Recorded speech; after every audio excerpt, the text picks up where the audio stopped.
some. During Earth's early history, there were wars in space for ownership of this planet. Skirmishes took place, and Earth became a place of duality. Certain creator gods who had the right to do whatever they wanted, because Earth is a free will zone, came in and took over. When this skirmish occurred, a certain group of entities fought in space and won the territory of Earth. These new owners did not want the native Earth species, the humans, to be informed of what took place. Uninformed, the species would be easier to control. That is why light is information and darkness is lack of information. These entities beat out light, and Earth became their territory. These new owners who came here 300,000 years ago are the magnificent beings spoken of in your Bible, in the Babylonian and Sumerian tablets, and in texts all over the world. They came to Earth and rearranged the native human species. They rearranged your DNA in order to have you broadcast within a certain limited frequency band whose frequency could feed them and keep them in power.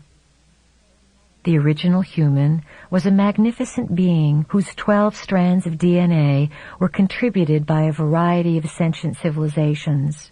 When the new owners came in, they worked in their laboratories and created versions of humans with a different DNA, the two-stranded double helix DNA. The original DNA pattern was left within the human cells, yet it was not functional. It was split apart, unplugged. Within human cells are light-encoded filaments, fine gossamer threads of energy that carry information. When these gossamer threads are working together like a cable, the way fiber optics works, they form the helix of your DNA. When you were rearranged, you were left with the double helix. Anything that was unnecessary for survival and that would keep you informed was unplugged, leaving you with only a double helix that would lock you into controllable, operable frequencies. We, as Pleiadians, came back through time into what would perhaps be called our past, in the vestige of representatives of light. We came back in order to share a frequency with you, a frequency that each one of you has agreed to carry on this planet in order to change the DNA of the rearranged human race. The plan to change the frequency modulation affecting the human species entails the rebundling of your DNA and of the light-encoded filaments. Earth is assisting, in its own way, the evolution of the universe. It is where the plan begins to blossom, and what happens on Earth is going to affect many, many worlds. Your DNA will evolve from 2 helixes to 12 helixes. These 12 helixes correspond to energy centers or chakras inside and outside of your body. This process is an incredible evolutionary leap for one to be involved in, and it is going to take place on an accelerated path for the next 20 years. There are those who have already received a realignment of the 12 strands of DNA, the 12 helixes. These 12 spiral strands of DNA interact with one another in the body and outside of the body. The connection of the 12 strands means that the 12 energy or information centers can begin to function and send information back and forth to one another. When human DNA begins to rebundle as a 12-stranded helix system and this information is acted upon, there will be incredible power. Individuals, simply by coming together and jointly intending what they want, jointly becoming a telepathic receptacle for energies from all over the cosmos, will change the face of the universe. There will be a merging of identities, a merging of cultures, an infusion of many new world orders, and there will be much chaos and confusion.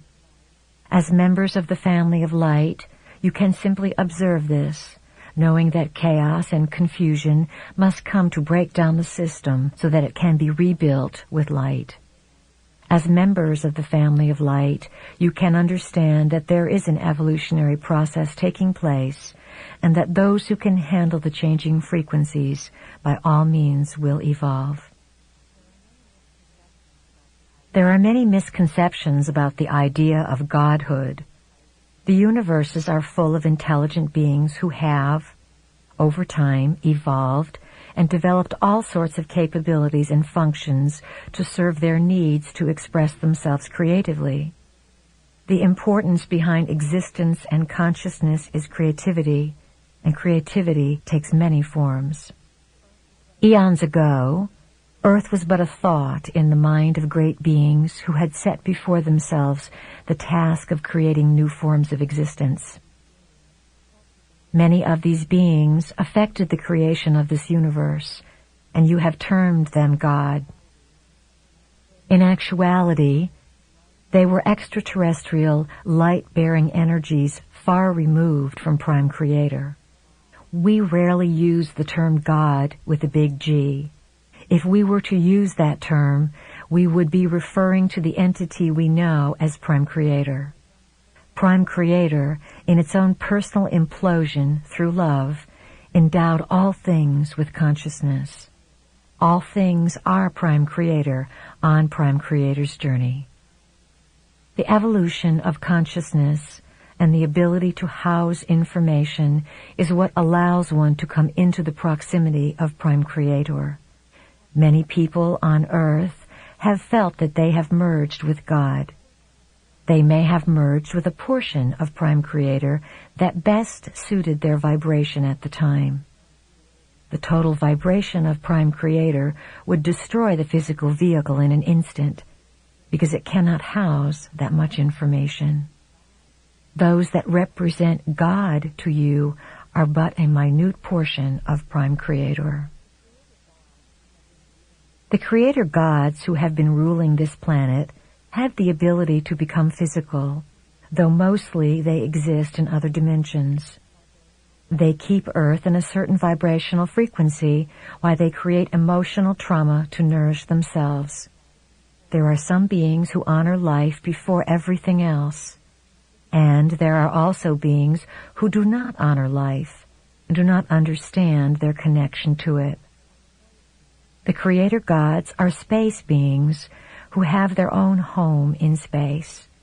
They are also evolving. Before the takeover, about 300,000 years ago, many of the original team worked here to bring information and create this vast information center that was to be used to connect many galactic systems. Then there was a great war among the Creator gods, and the space beings, whose stories are in the ancient manuscripts of this planet, won the fight.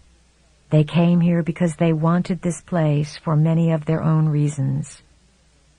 In Prime Creator's universe here, all things are allowed. Because all things are allowed, many lessons are learned. Who are these beings who came in and rent asunder the original plans for Earth? Who are these space beings we sometimes refer to as the dark T-shirts? These space beings are part human and part reptilian. We call them the Lizzies because we like to make things a little less emotional and a little humorous so that you don't take them so seriously and get so upset. We are not here to frighten you. We are here to inform you. Some Creator gods created life just to have it take care of them or meet their needs. They have fed off your emotions. One of the big secrets that has been kept from you as a species is the richness and wealth that accompanies emotion. You have been steered away from exploring emotion because through emotion you can figure things out. Your emotions connect you with the spiritual body. The spiritual body, of course, is non-physical, existing on the multidimensional sphere. Within the Lizzie population, there are those who are benevolent and those who are malevolent. Why are we telling you all this? Why do you need to know it? You need to know it because the Lizzie reality is re-entering and merging with your dimension. You must make